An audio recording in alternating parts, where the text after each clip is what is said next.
Welcome to Buzzed and Baffled, the podcast where the wine is flowing, the stories get weird, and we try our best to keep the chaos to a minimum. Try being the keyword. Before we jump in, a quick behind-the-scenes truth. Producing the show is basically an Olympic sport. Between being the media manager, the sound engineer, the editor, and trying to control her own voice volume, which, let's be honest, Nicole's has the natural power of a small megaphone, things can get a little unpredictable. So if you hear the occasional mic spike, just know it's not your headphones. It's Nicole living her best and loudest life. Disclaimer, we're not experts. Just two curious humans with wine in hand and an enthusiasm for the bizarre. Some topics may be dark, sensitive, or downright strange, so listener discretion is advised.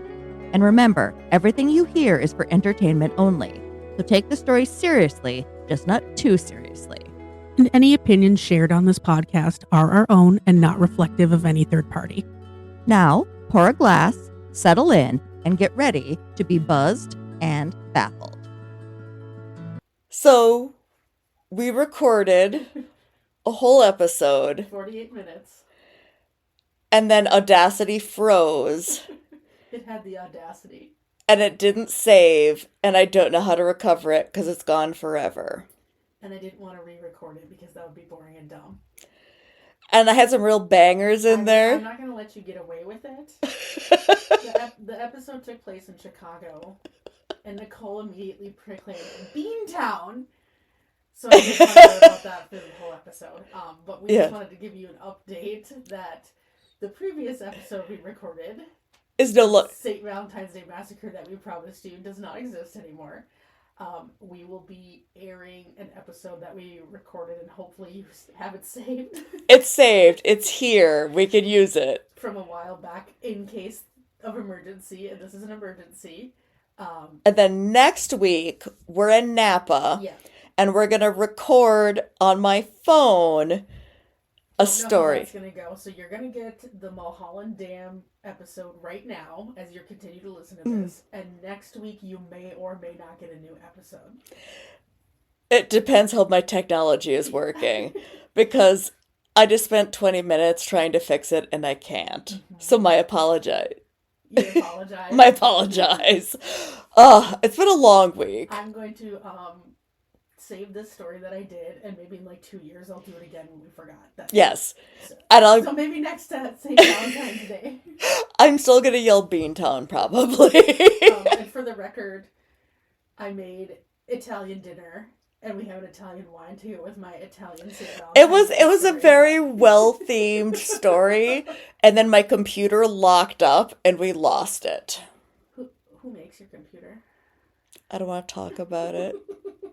Anyways, you can have you're going to have, we had a pivot. We pivot, but we overcome, and we prosper, and here we go. We're going to get patches that say that. We can put them on our shoulders. Overcome and prosper. Overcome and prosper? Question mark. Scissors on the patch. Yup. Anyways, sorry about that. Maybe in a couple years you'll hear my St. Valentine's Day Massacre. You know what we'll do? We'll do it as a double at some point after we're already well in the bag. Yes. And then we'll have it. So you'll get it eventually, but... I'm so sorry. I was doing so well with technology. I got too bold. You did. You really did. So enjoy the story of the dam. It's terrible.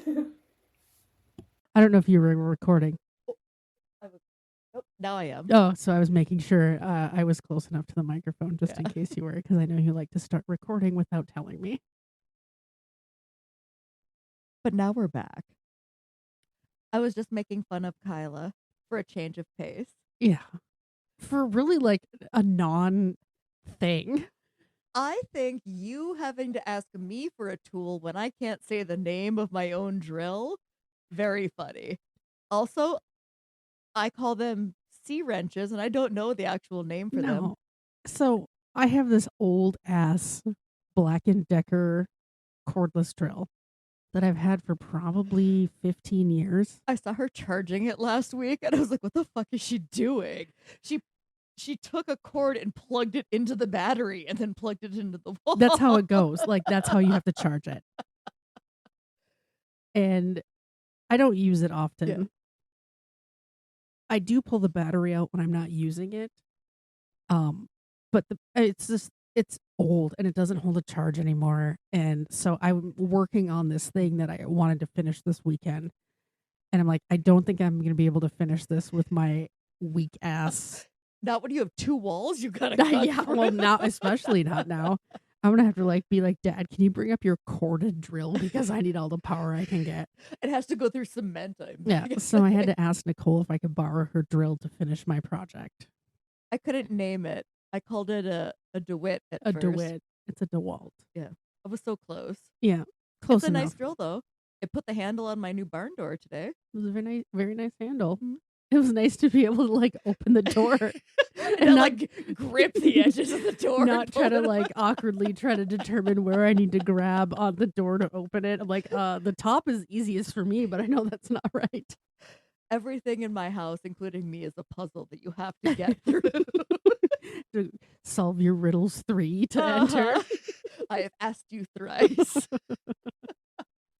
This episode, we'll get into the wine in a second, is I'm not going to say a bonus episode. This will be a backup episode. We don't know when this will be released, so I'm not assigning it a number. It could be next week. It could be in 4 weeks. in We don't 4 know. weeks. We don't know. Is it going to be as cool as episode 38? No, though? Nicole, and you're going to ask me that every single episode, and it'll never be as cool as episode 38. And maybe you'll come up with one that's as cool. I don't know. It's not likely, but it's possible. Shut up. Then I'm like, oh, I'm going to tell you this really boring thing. She's so glad I went first. Yeah. Well, it did work in my favor because we already had a bottle of wine with yours, so at least this will seem a little less boring because we're already a little bit of buzzed. We're and all a buzzed little about them. giddy. We had a delicious dinner. Yeah, I made some chicken marsala. Mm-hmm. I forgot the potatoes. It's all right. I had spare potatoes. Yep. Little smoky in the house, but we got it taken care of. Nicole's not used to cooking on a gas stove. No, so. it was like, ooh, this is a little bit hotter. This look a little crispy. Yeah, she had that thing cranked. And I have stainless steel pans, which you do not need to have turned all the way up. I just set it to the temperature I would put on my glass top Yeah. stove. She had it on 9. It was not the right temperature. No. I turned around and I was like, ooh. But as soon as I figured out what was going on, I autocorrected. Yeah, so I went and pulled down the the smoke detector. Before I even noticed. All of a sudden I look and there's the Every fire. time she turned around, I opened a window or turned on a fan because I didn't want her to feel bad. Well, I was busy pulling out one ingredient at a time as I'm Mhm. cooking, so it was Oh, easy. it was perfect for me to be able to be sneak and be like, oop, boop, boop, boop, pull the fan. She did better this time because the first time I cooked, she followed behind me and was cleaning up. I'm like, get out of here, Lana. You were much cleaner this time too, I will say.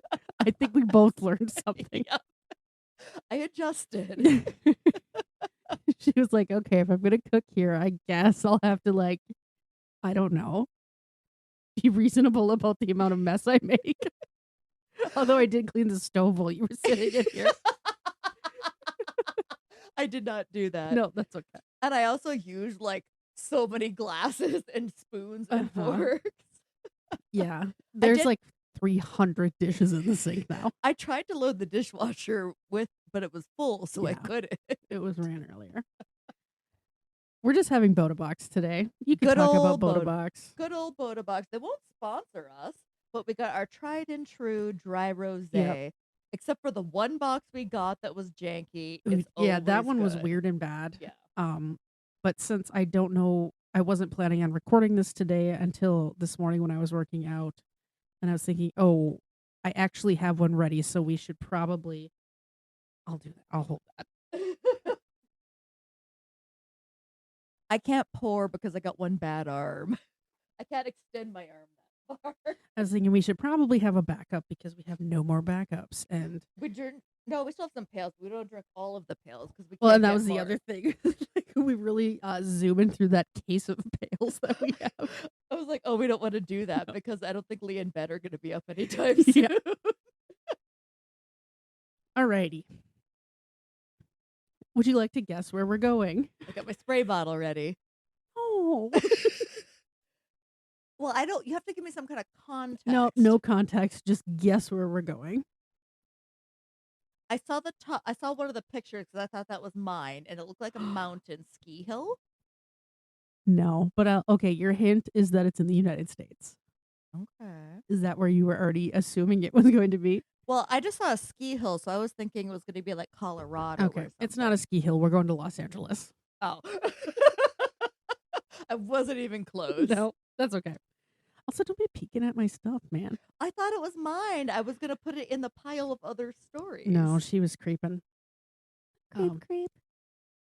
For our listeners who have been with us since the start, this is going to sound very familiar. It's not the same story that I've told. Is it where the killer was? Nope. Okay. This is going to harken all the way back to episode 1. The molasses flood? Mm-hmm. Okay. But it's not the molasses flood. Because that didn't happen in California. Nope. This is the St. Francis Dam disaster. Ooh. Is this the one where the town got flooded and everybody died? I mean, you could really say that about any dam disaster. But it's the most haunted lake in the U.S. No. Okay. There's a town that happened. No, but that was a really good guess when I said dam disaster that you're like, the town flooded and everyone died. Also, did you see how excited I was? Yes, she was. Like my eyes lit up. We're going to L.A. Do we have any? I don't think we have any. We Yeah, have we had do. one in L.A. before. We've had one Yeah. in L.A. I didn't put I the pin in almost- the map yet, though. I 'cause we almost don't know. said this one happens in LA, but that's a future episode. I almost Ooh. I almost gave something away. Alrighty. Founded in 1781, El Pueblo. Hold on, let me start over with that. I did take 4 years of Spanish in high school. Amaze me. Now I'm laughing. I can't. El Pueblo de Nuestra Señora la Reina de los Ángeles del Río de Porciúncula. You're bilingual. I know, which is, that's the name of the town. That's the name of the town? The town of Our Lady, Queen of the Angels of the Porciúncula River. That's a terrible name for a Yeah. town. Did you watch Game of Thrones? You didn't, right? I got to the first episode. It's like, Okay, nope, this is never too mind. rapey for me. I watched the first episode and the last episode. That tracks. And I thought the last episode was dumb. Or the Pueblo de los Ángeles, Angel Town, received its water supply from the Rio de Porciúncula, the Los Angeles River, via a series of open ditches and trenches. So 1781. We're going way back. Are these man-made or natural? I'm coming in hot. Early settlers completed the original ditch. I didn't look at your paper. I did not. I only saw a mountain range. And you absolutely did not see a mountain range. The Zanja Madre, the mother trench, within a month of founding the town. So they recognized that absolutely the first thing you need to supply a town is water.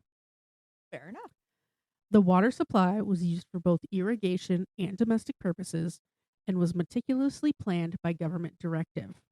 And this is way back in 1781. They said, there, quote, there should be examined all the lands which may receive the benefit of irrigation, marking the place most proper to divert the water so that it may be allotted to the largest portion of lands, end quote.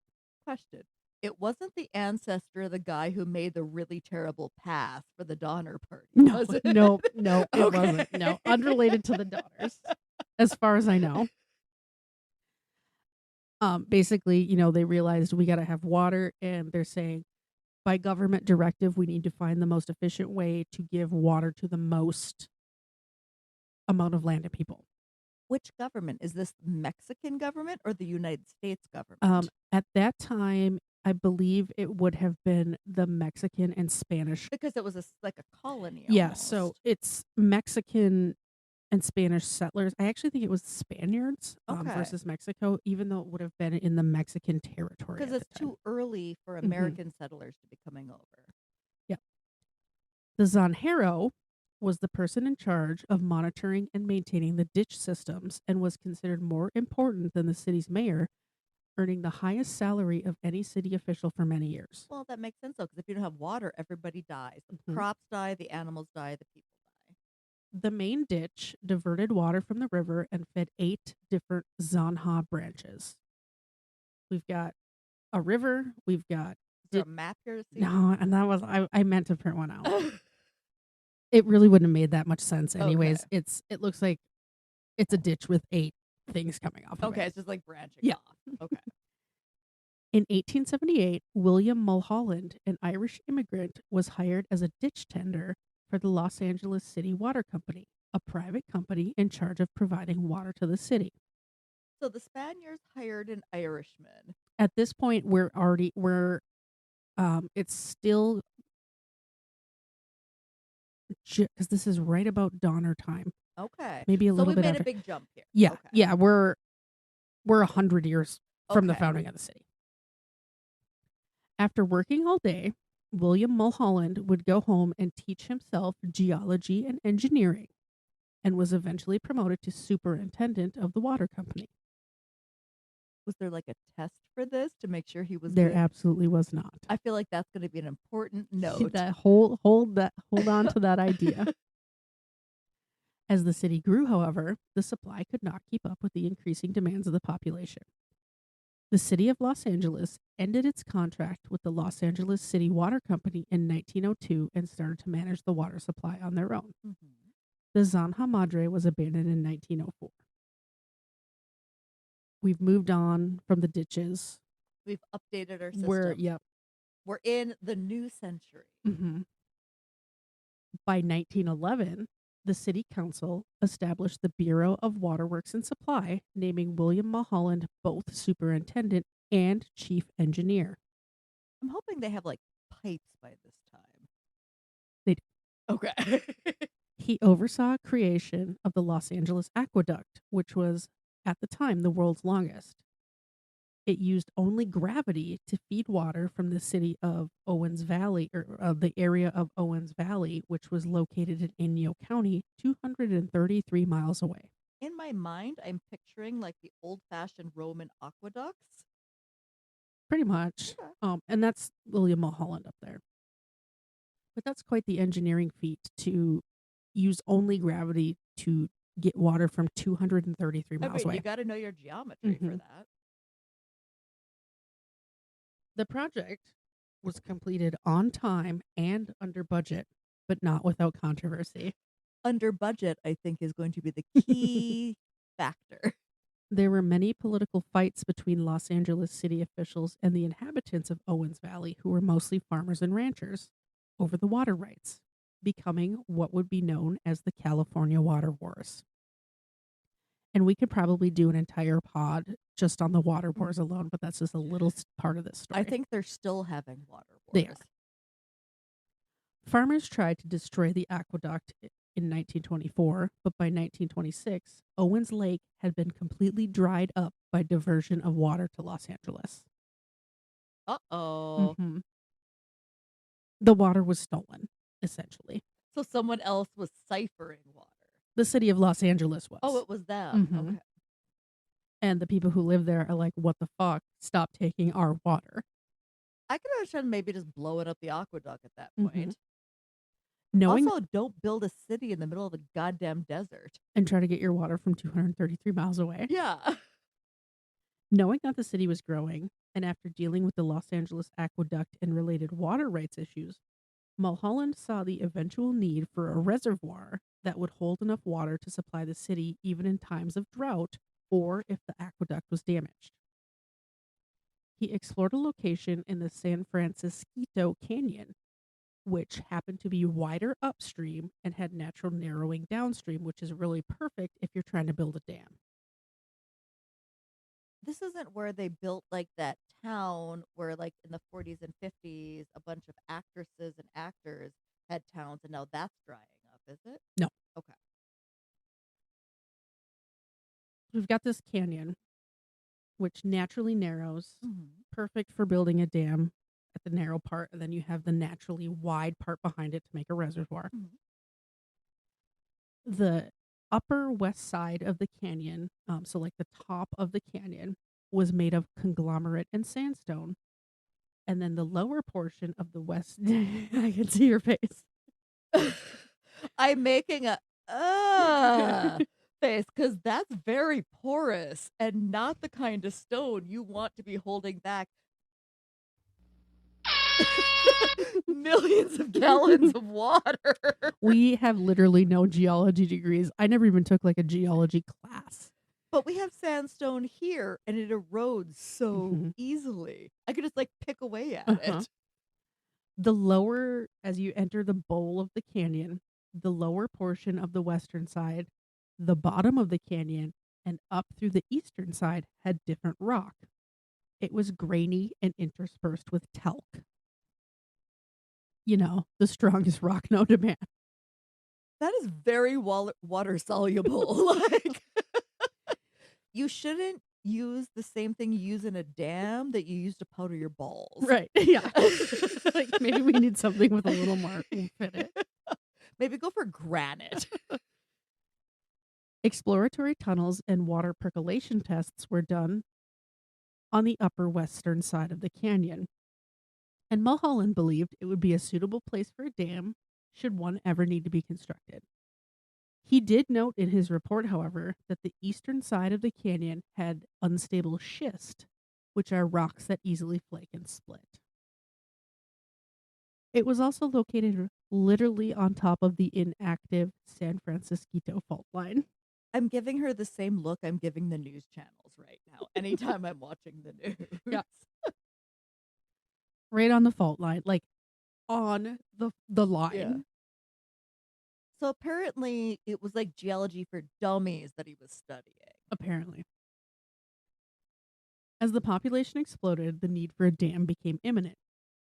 The city tried to keep up with water supply by creating several small reservoirs throughout the area, but the need for something larger was apparent. They just couldn't keep up no matter what they tried because the city's like growing exponentially. I put in August 2024, I mean August 1924. Construction on the dam began. The design was nearly identical to the Mulholland Dam, which was the world's first curved concrete gravity dam, which was started being constructed a year earlier and was named to honor William Mulholland. He designed it. Did that one suck too?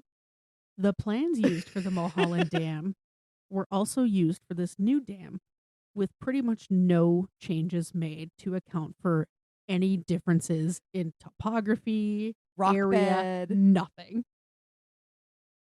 They were just like copy and paste. In my mind, they're just skim coating cement on the outside of this rock and hoping for the best. Okay. The Bureau of Waterworks and Supply, of which William Mulholland was the chief engineer, oversaw plans and formulas for both dams. Mulholland, the self-taught civil engineer, had no prior experience working on concrete dams, but determined concrete would be the most appropriate material to build this new dam. Based on what? Vibes? That's what I'm getting.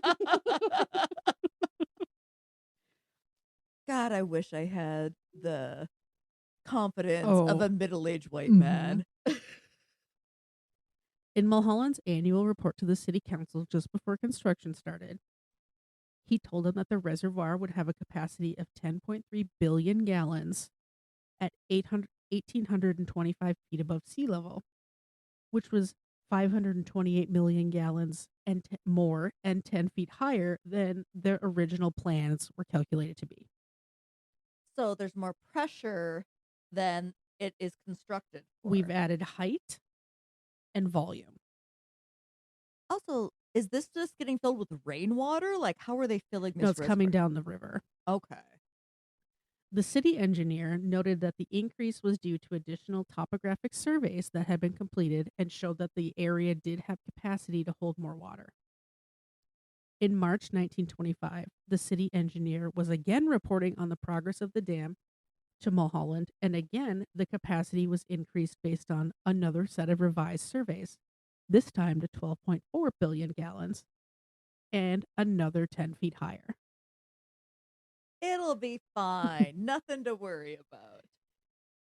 This new height, we've added 20 feet to the original plans, would necessitate installation of a 588-foot-long wing dike on top of the western edge contained the enlarged reservoir, kind of like a top railing or barrier Okay. on top of what was To already there. reinforce. Mhm. I bet you they didn't do that. No, they did. Okay.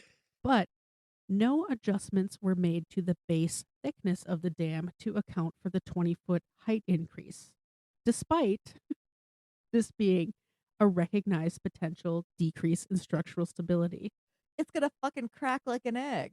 It's gonna be Humpty Dumpty. Do you know why they didn't increase the thickness of the dam, Nicole?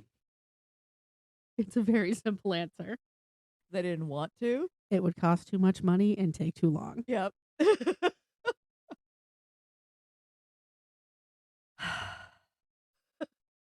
Although the dam was not fully and officially completed until May 4th, 1926, water was allowed to start filling the reservoir on March 12th, 1926.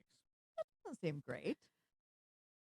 As they're finishing like the final touches and stuff. But I mean, you need to reinforce the base if you're doing this. You need to make it thicker. No, you don't, Nicole. Some temperature-related contraction cracks were noted but considered minor. It'll be fine. Like the Mulholland Dam, no contraction joints were incorporated in the design. And This is stressing me yeah, out. and it's not like the weather in California changed suddenly. Everybody knows it's, especially in the wintertime, it's cold in the evening and much Mhm. warmer in the day. It's gonna expand and contract, especially that kind of rock that's going to be filled with water. And I have a couple pictures for you. Are they in color? No, it was 1928. I knew you were going to ask me that. Here's the completed dam. My pictures were in color. Oh, this is what I thought was a ski hill. And then here is just a closer picture of the dam itself. So does the water just go where the trees are, or they just get drowned? Or is it the outside of the dam? That's the outside of the dam. Oh, okay. Oh, the dam is behind it. Yeah, the I reservoir is see. behind. So you're looking at the like the face of the dam. What's on the other side of the dam? Water. No, on this side. Like what's over here? Nothing. Okay.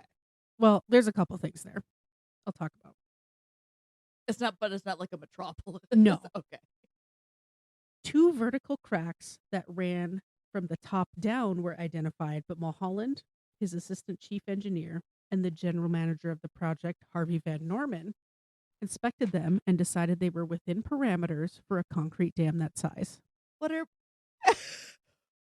is an acceptable crack in the base of a dam that is holding what 12,000 gallons 12.4 billion gallons of of water. water?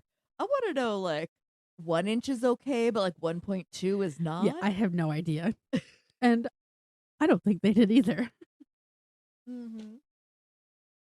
By April, water reached the level of the fault line and immediately started to seep through. I'm assuming that's supposed to be coming out. That's Yeah. not the fault. Yep, on there. line. That's an Okay. intentional. Like an overflow, like a like in a relief. bathtub almost. Exactly. Workers could I not. bet you that is not supposed to be leaking. Workers could not seal the leaking of the seepage leaking, so it was ordered that a 2-inch pipe be placed to route the seepage down the front of the dam, which is exactly what you're looking at, to the house of the dam keeper, Tony Harnischfeger, who used it for domestic purposes, which I'm assuming is like watering your grass and stuff. I'm surprised they just didn't like spackle over it and call it good. Yeah. I think they tried and they couldn't. So they're like, well, we got to do something with it. They needed alien tape. Drill a hole. Some alien tape Yeah, and they waterproof needed some- it. What was that stuff? Or the flexi tape. or Flex. what Oh yeah, that Flexi Seal or whatever. Yeah. I've used that on a hose. It works. I mean, I used it before. Yeah. It's fine. As the water level rose to within 3 feet of the top of the dam, the amount of seepage remained steady, so it was determined to not be a concern. William Mulholland said, quote, "Of all the dams I have built, and of all the dams I have ever seen, it was the driest dam of its size I ever saw," end quote. Hasn't he made 2 dams? Yes. No, he had this. So this is his second concrete dam. He had done like earthen dams before. Okay, I'm like, if you've But- made 2 dams, and of the 2, this But- is the driest. But of the If- 2 concrete dams. if this is the driest, I want to know what went wrong with the first one. Mhm. Data collected regarding seepage actually backed up this claim. I feel like that was just luck. The completed dam was 700 feet across, 205 feet tall. At the base, it was 175 feet thick, and at the top, it was 16 feet thick. And for the people listening, I'm looking at the picture of the dam, and it almost looked a little bit like Portage Canal in the sense of that's kind of how wide it is. There's mountains going on in the background, and you can tell it's very, very deep. And this dam, the face has steps, Yeah. so that's how they made it thicker at the bottom and thinner at the very top. Not thick enough. Not thick enough. Back in Owens Valley, the California water wars were still ongoing, and a section of the LA aqueduct was bombed on May 27th, 1927. Oh, bet you that means there was a lot more water coming. Several more incidents occurred over the following days, causing complete disruption of the flow of water into the city of Los Angeles. Now, the St. Francis Reservoir was the only source of water, and because it was nearly full, officials immediately began withdrawals, which continued through July, Wait, so when did it start? like May. So, like, So, like June and July, okay, so like they're like drawing 2 down. months. Mhm. Okay. By August, leaders of the opposition to all of Los Angeles' water projects, the Watterson brothers of Inyo County, which is where Owens Valley was. They were called the Watterson brothers. Yeah, I just realized that, but yes, they were. Watterson. These guys really fought for the Owens Valley water rights, lawsuits, all that stuff. But they were indicted for embezzlement, Oh, which pretty much kind of killed their case. fizzled out what they had going. Yep. The city of Los Angeles then went on to sponsor, repair, and maintain the aqueduct, which stimulated the local economy. And as that aqueduct was being repaired, they stopped withdrawing water from the dam, and it was allowed to fill up again. In late 1927, more fractures were found. So this is only 3 years from when it was built, 24 to 27, and it's already starting to fail. Yes. Let me check. No, May 19th. So it's been 1 year. It was completed on 1926, May. Oh, see, I was giving them a little benefit of the doubt, but no, 1 year. Mhm. Okay. So at this point, you have a dam that's had a bunch of water drawn, filled. So it's ebbs and flow, and like the contract, expand, Mhm. contract, expand. It's almost like that rock can't withstand that. Weird. In late 1927, more cracks were found, but were deemed to be contraction cracks again and were just patched. By early February 1928, so we're just under 2 years of the dam being completed. I'm picturing it looking like a highway anywhere in Michigan in the spring. It had been filled within 1 foot of the spillway, and again, more new cracks appeared along the wing dike, which was that side part, and seepage became more noticeable. Later that month, the wing dike sprung a leak at the west abutment, where so that would be where the dam meets the rock, losing 4.5 gallons per second. That's a lot. It is a lot. It's a lot for, that's not just seepage, that's a leak. It's like spraying everywhere. This was also determined to be a contraction crack and was left open to drain. By March, the size of the leak doubled.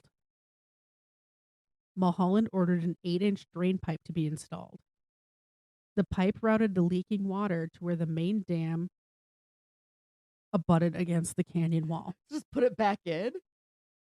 It's coming out, Yeah. but it's coming out on the edge, like, So it's hitting the rock where the cement hits the rock. yes. That is a So really, it's basically coming out in the corner. but it's like eroding the rock because I'm picturing it shooting. What are you, a self-taught civil engineer? I am apparently. If I know this is a bad idea, we're all in trouble. This caused a lot of concern to people who were passing by because it looked like the dam had sprung, like was leaking throughout the corner. It looked like that because it was. Yeah. On March 7th, 1928, the water rose within 3 inches of the top of the reservoir, and then they determined it's full. No more. That's fair. I was like, ooh, that seems like, I feel like you should have more than a 3-inch. Yeah, like what if it gets windy or something? Yeah. 5 days later, on March 12th, while conducting his morning rounds, the dam keeper noticed yet another new leak in the west abutment, which was discharging 15 to 22 gallons per minute. You better get off that wall, buddy. That's a lot. And I don't even know, like, my garden hose is maybe, like, on full blast, maybe a gallon a minute. Mm-hmm. It's a spray Yeah, that you're gonna. I think we're It's in, not like, you have to look for it. Yeah. Like you notice that it's there. This time, however, the water was muddy, which could indicate that the foundation of the dam was being eroded. And we're also at the bottom of the dam here. So it's not like we're in the top corner, we're in the bottom corner. So the leak is coming from the bottom? Mhm. Well, I mean, you put it on sandstone. What the fuck did you think was going to Because happen? he's walking around the bottom looking at it. That he- is the last place I'm walking at this dam. I am not doing that. He immediately informed Mulholland and the general manager, who concluded the muddy color was not from erosion, but from the water contacting the loose soil of a newly installed access road prior to running through that seepage pipe. Question. What does the term immediate mean in 1926? He told him, like, right away. So, like, Mulholland is, like, living there? No, but they were there. So he's doing his morning rounds, and they were there, knowing with what I know about what I'm going to tell you, probably within an hour. But, like, do they have, like, a telephone? It's not like he could, like, pull his cell phone Oh, yeah, out of it's his the pocket. 1928, so they have a telephone. Okay. Yeah. Like, Yeah, he called, like, right away he called them. like, is he Pony Expressing No, him? no, Like, no. how is this? I don't know how remote this place No. is. This is outside the city, but it's not that far. You know, it maybe it took him a couple hours to get there, but they were there shortly after. So he didn't give a letter to the Donner Party No. to have him bring it back. No, this wasn't like carrier pigeon. I was mixing in all my stories at once. It's hard to tell with you, like, what's happening. Okay, so, like, he was able to, like, ring, ring. Yeah, he's like, hey, I found another leak, guys. And they're like, okay, on our way. Okay. Post haste. Post haste. They also noted the volume of the leak was not consistent and it would surge at times. But Mulholland decided a fix could wait. So the pressure is ebbing and flowing, Mhm. but we don't want to look into why that's No. happening. No. The remainder of the dam was inspected the same day and no additional concerns were noted, so Mulholland and Van Norman returned home to Los Angeles. I already don't like this guy. It's going to get worse. Is this what Mulholland Drive is named after? Mhm. Okay, this is what I've been wondering the entire time. Yeah, I'm like 99% sure it is. I don't think it was like after a son or anything. Yeah. At 11:57 p.m. on March 12th, 1928, 12 hours after it was, I'm doing air quotes, inspected, the dam failed. Dun, dun, dun. While there were no surviving eyewitnesses, the time was calculated due to a sharp drop in electrical supply at two power stations in Los Angeles at the time. Did the poor dam inspector get killed? We can't have nice things Nope. when I'm around. As well as the simultaneous explosion of a substation on the grid, because this is the hydroelectric dam. Oh, so it's also running the It's also electricity. generating power. I probably should have said that earlier, I was like, but well, it's part of the story, but it's really not the whole story. the knob and tube wiring Mhm. that they had back then. It only took seconds for the dam to be destroyed, and all 12.4 billion gallons of water were emptied from the reservoir in just under an hour and 10 minutes. Where did it go? downhill. And I have pictures. I have no context for the geography. So I try to find, there's no pictures that are from the exact same vantage points as that is, but this is Yeah. close to the second one. It's gone. Oh, shit. Yeah. It's like gone. So obviously I will post this on buzzedandbaffled.net. But there is one small sliver. It was like if you put a card deck in the middle of this valley, that is the only thing left standing. Yep. It's completely wiped out besides this like middle chunk. That is the only, and that was probably just cement because there was nothing else there. Anything connected to the bedrock is gone. Yep. And all the trees and everything else are.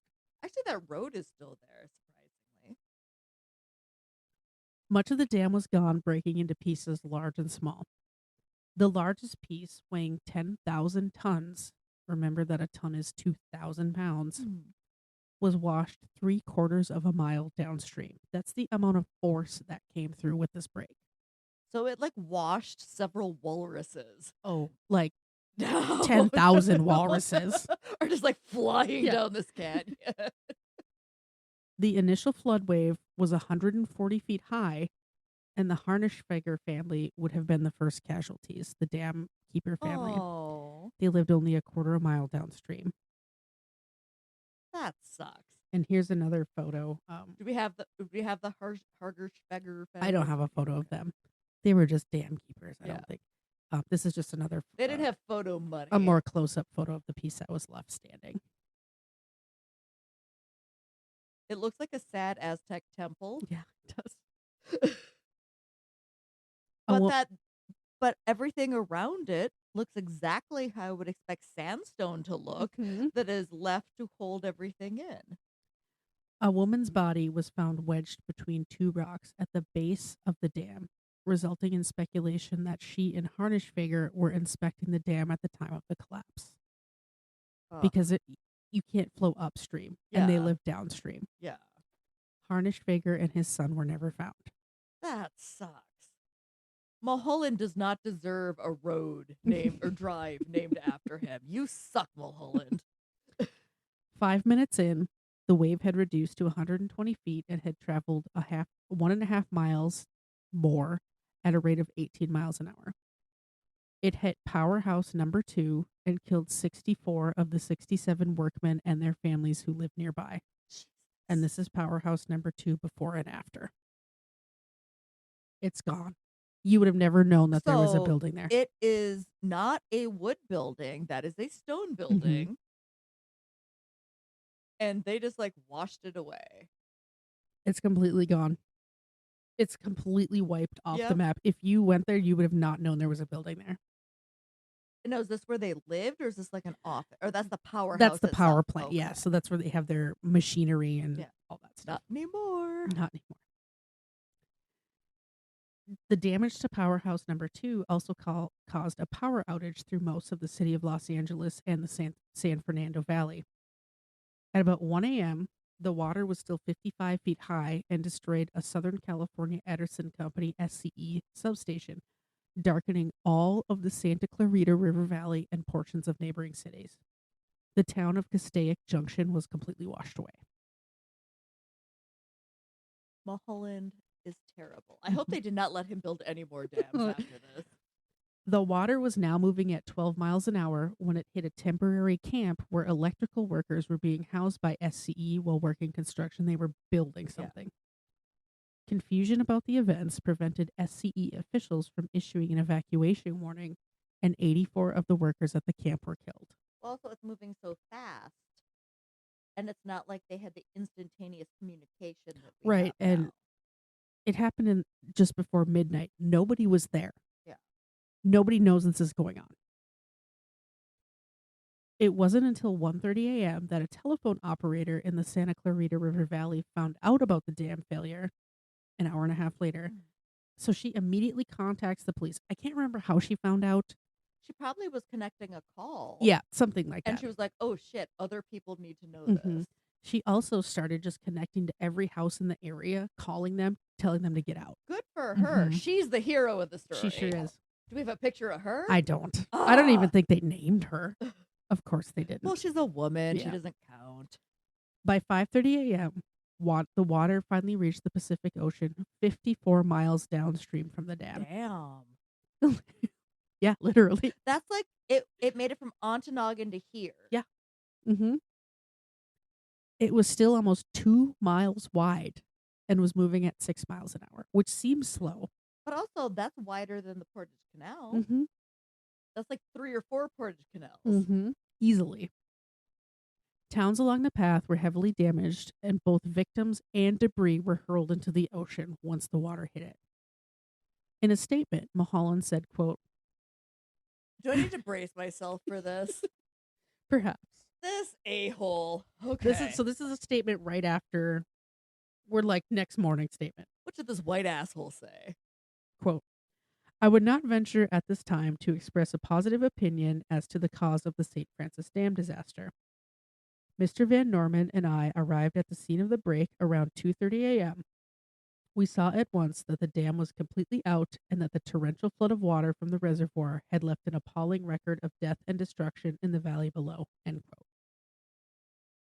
Is he related to this administration? Perhaps. I don't know what the problem was. This couldn't possibly be my cause. No. He also posited that there must have been some He, fault wait, line. he what? Posited. That means like conjecture. I know I'm not theorized. I know, but like, I Po- don't think. No, posited is the right word there. Okay, I was like, that doesn't seem right. If you posit something, you're like putting it forward, I'm like gonna look that proposing. up. You go right it. You do it right now. Right. Well, I'm on air because you're gonna see that I'm right. I would not have put in a word into my podcast that I don't know what it means. Why don't you read the definition of posited aloud for all to hear? Posit. Assume as fact, put forward as basis of argument. Mm-hmm. You were right, Mhm. Kyla. This once. Yeah, just this once. Wow. Thanks for letting me have that one win, Nicole. I'll let you have the trophy of verbiage. Okay. I have the trophy of best pod. Okay.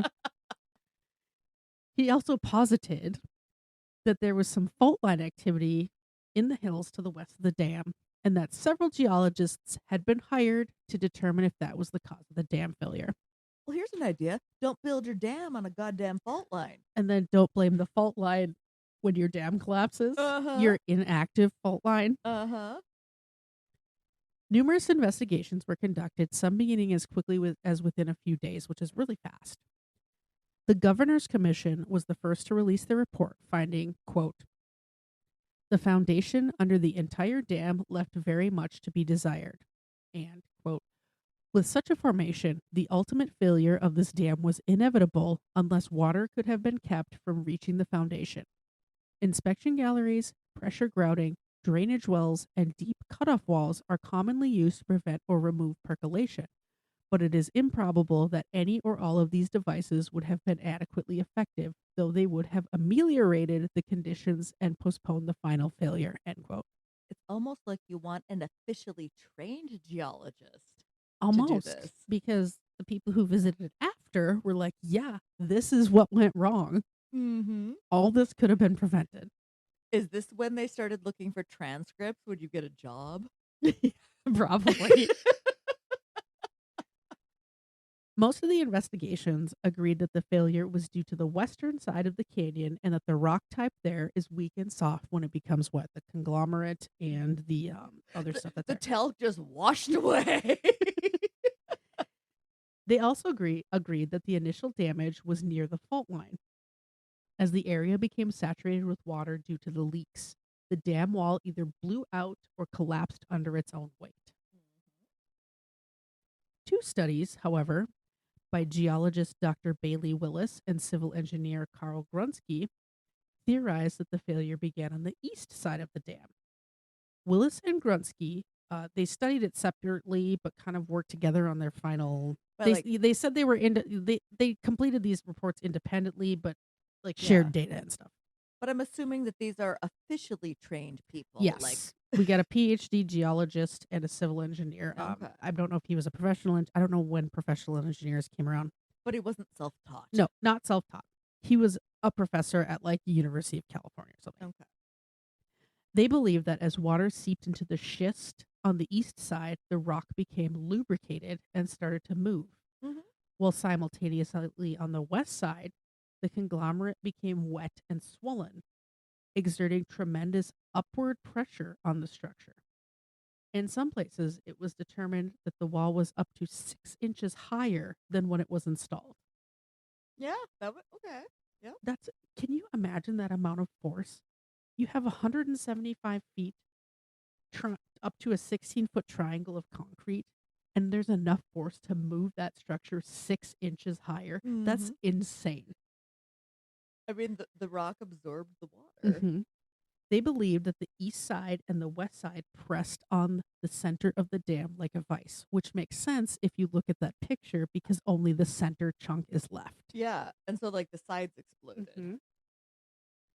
Modern analyses tend to support the Willis and Grunsky theories. It has since been determined that the eastern abutment of the canyon may have been created geologically as the result of a landslide. The chunk they built the dam into was a landslide. Which is already ready to erode. Mhm. But no geologist in the 1920s would have been able to detect that when they were deciding where to put the dam. They only know that now because of modern Well, they didn't have tools. technology to do that. In dam construction, the concept of hydrostatic uplift had been around for 20 to 30 years by the time this dam was built, but it wasn't super well understood, especially by a self-taught civil engineer. Yeah. Essentially, as water seeps underneath into the foundation, pressure is exerted upward and destabilizes the structure, making it more susceptible to the horizontal force exerted by the water pushing on the back. So you've got pushing up on the actual dam itself by the wet ground, and then all the weight of the water behind it. So this guy essentially made a dam out of popsicle sticks and paper mache. Yes. And stuck it into like sand. Yeah. Okay. Just make sure we're on He's got baby powder on either side. Just make sure we're on the same page here. The coroner's jury, they did a coronial inquest, determined that, quote, an error in engineering judgment in determining the foundation at the St. Francis Dam site and deciding on the best type of dam to build there, end quote, was the cause of the death. You don't say. Mulholland, you're the problem.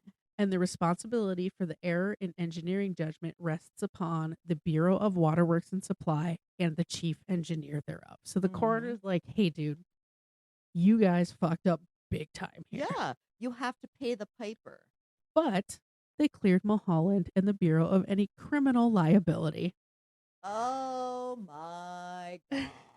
Finding that nobody could have known how unstable the rock formation in the canyon was, Nicole.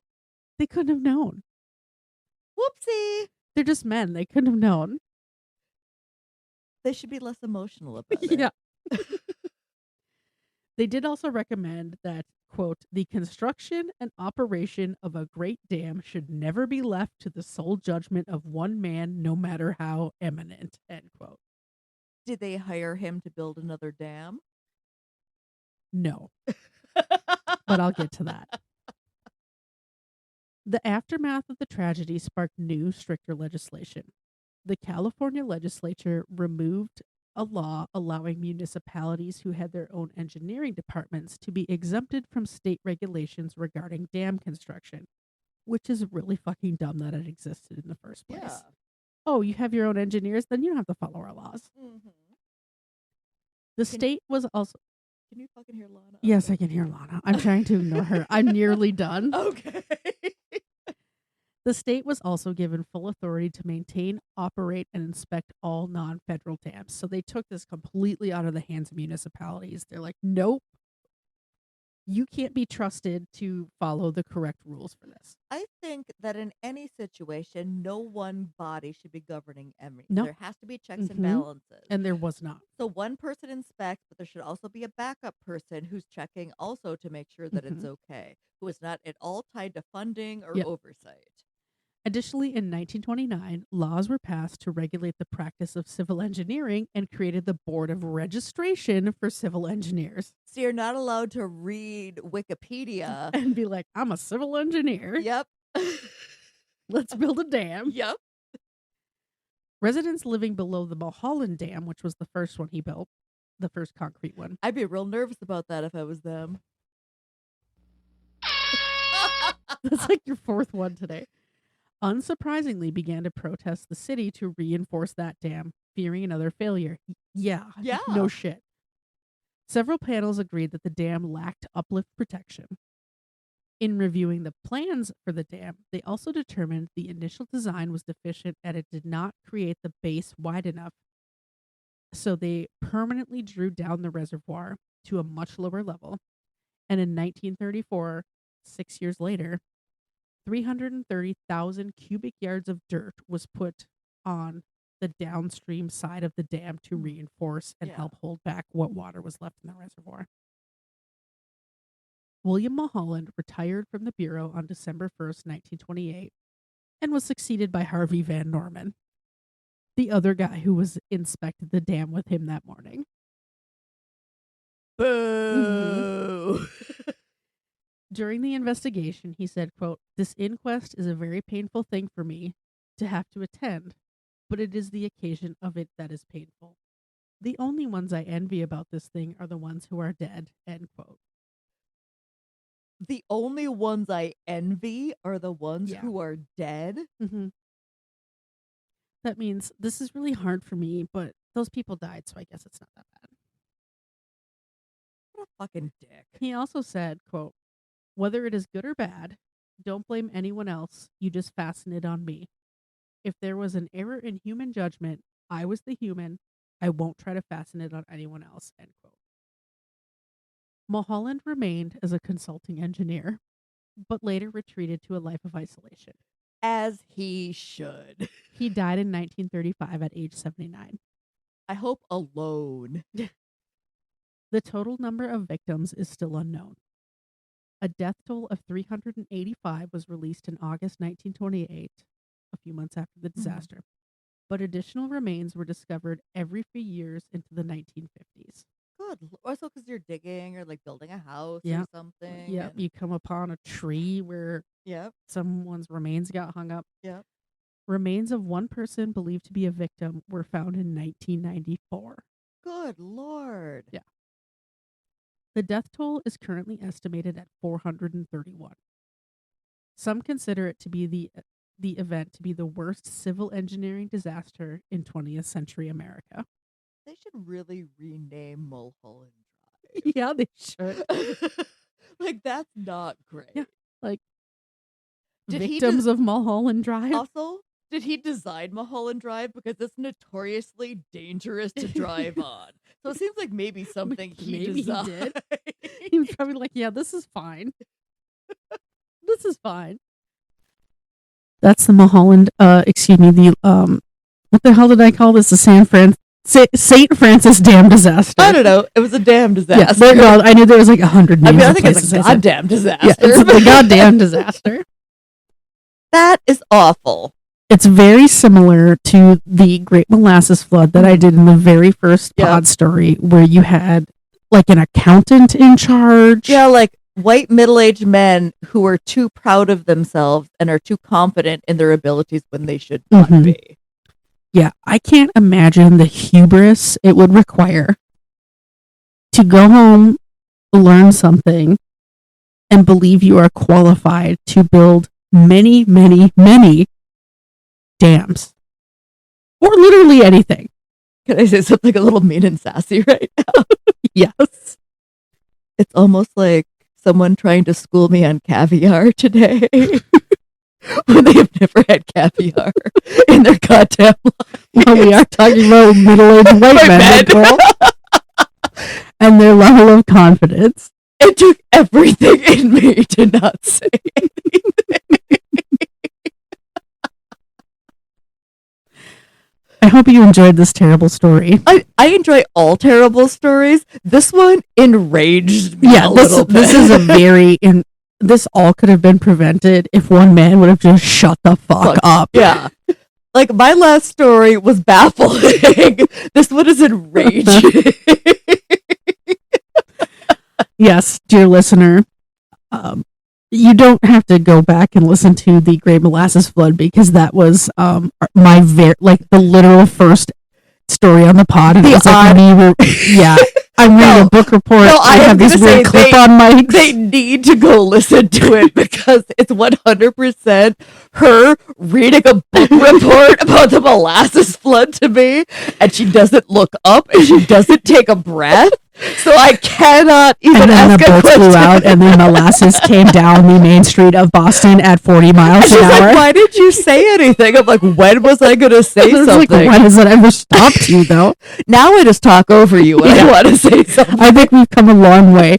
And as I was writing this, I'm like, And this was only, I believe, 10 or 12 years after that had occurred. Nobody has learned a thing. They still haven't. No. Men. That's the problem, everyone. Men. Agreed.